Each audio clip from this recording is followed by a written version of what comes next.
முழு முழுன்னு ஆயிட்டு போயிரு. ஆமா சாஃப்டா இருக்கு பாக்க. இப்போ இந்த இடத்துல வச்சு நம்ம புரோட்டா வீச போறோம். ஏற்கனவே நல்லா கழுவிட்டோம். ஆனா இப்போ இதை இன்னும் கொஞ்சம் சுத்தம் பண்ண போறோம். எப்படி?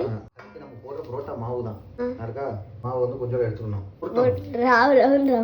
ஆமா இப்படியே உருட்டணும்னு வை. அல்ல அதுக்குலாம் இல்லை நல்லா வெட்டிட்டு வந்துடும். ஆமா. எதுக்கு மாவு வேஸ்ட் ஆக்கிக்கிட்டு ஏதாவது துணி வச்சு துடைக்கலாம்ல. கேள்வி கரெக்ட் தான். இந்த இடம் கழுவுனா தானே. ஆமா. இவ்வளவு தூசி எங்க வந்துச்சு? இதுல இருந்து தான் வந்துச்சு. இப்போ இதுல இருந்து என்ன தெரியுது? மைதாவை சாப்பிட்டோம்னா வயிற்றுக்குள்ள உள்ள அழுக்கு எல்லாம் ஒட்டி வெளியே கொண்டு போயிடணும்னு தெரியுது.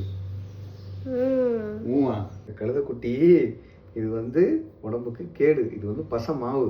அதுதான் இங்க துணி வச்சு துடைச்சிட்டு போலாமே இவ்வளவு விளக்கம் சொல்றதுக்கு. துணி வச்சு நீ துடைக்கலையா? துடைச்சோம். இன்னொருக்காவும் துடைக்கலாம்ல. நீ இன்னும் 10 வாட்டி துடைச்சாலும் இந்த தூசிலாம் போகாது. இதுல தான் போகும். மாவு தானே வேஸ்ட். அம்மா அந்த மாவு என்ன பண்ண?